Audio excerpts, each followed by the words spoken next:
Hey guys, it's Vic Noble here with your weekly trade example for the week ending December the 2nd of 2011. And this week I just want to talk to you about, getting with the flow with your trades, like structuring your trades so that you're in alignment with what's going on the bigger picture. This is a chart of the British pound US dollar. Yes, this is an ideal setup, but that's what you should be looking for, ideal setup, shouldn't you? Why do you want to take anything that's not ideal? I mean, it doesn't make sense. So be picky about these. You can see the price is heading down here, and I've got these support resistance levels all marked off here.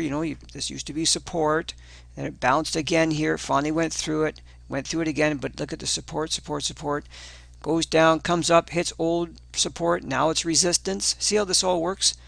This level here is supported because it used to be support resistance back here. Goes down to this level here, used to be support. Look at that bounce. Comes back up here. Now this is the 30th of November and then the 1st of December. Just yesterday, because I'm recording this on the 2nd of December. Look how this used to be super good.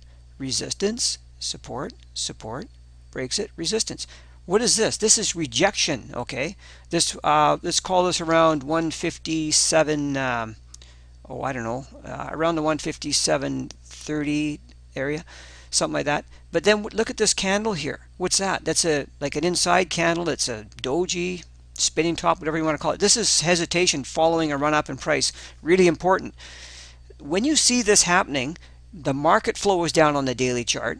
It comes up to resistance, does this candle action. Start thinking about a way that you can sell this thing, because that's you're trading in alignment with the trend. That's what it's telling you.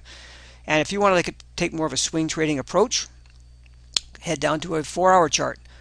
Here's that same candle action, and price spiked above it and came all the way back down. Really negative, okay? And confirmed by what we just saw on the daily chart. So look for a place to sell this thing, and of course this set up for a really nice little sell right up in here around the 157.50, which is a really nice level to be selling the British pound at anyway, due to the pair personality of this pair. And there's techniques to use to sell these things, and definitely a good sell up in there.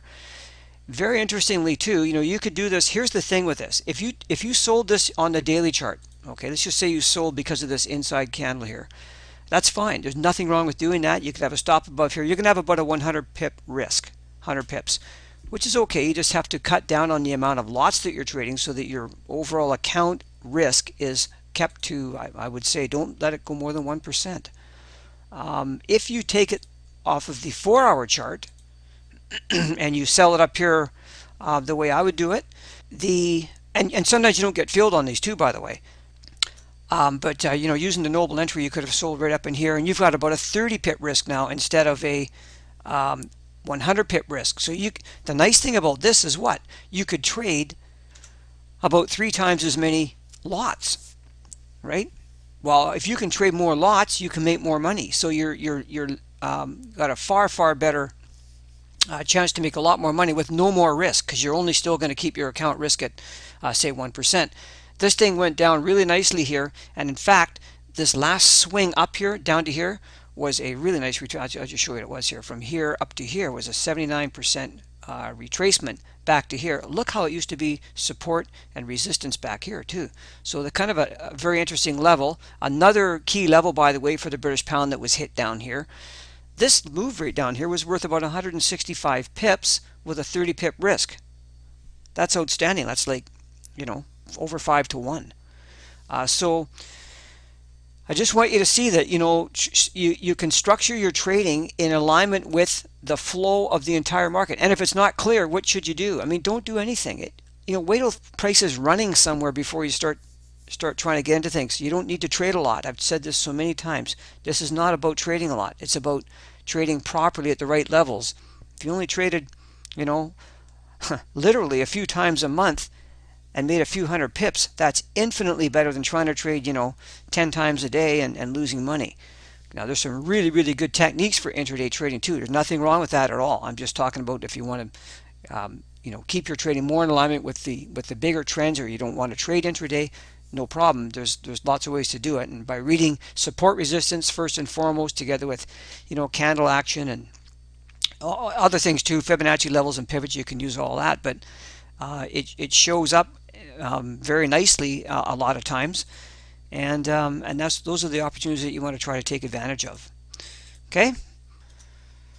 So we'll leave it at that. Again, this is just a way to get with the flow, of the market. When I talk about the flow, I'm talking about the higher time frames, so the hourly heading down, and this is a way to get with the flow and to get in nice and cheaply. Okay, I'll just show you something else before we leave this here. I mean, if you look down at this bottom that we talked about here, see down in here, we hit this expected level of support.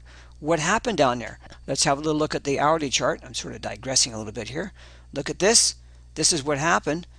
There was a really, really nice trade set up in here. In fact, I believe that on the smaller time frames, there was even some positive divergence that set up these really nice little moves up. So for day trades, these are awesome. I mean, we're going to cover all that in our new short-term trading course. It'll be out very soon now. Thanks for your patience and waiting for that. And I'll leave it at that. Anyway, so you guys have a great weekend and week ahead, and I will be back at the end of next week with another weekly trade example for you. Thank you.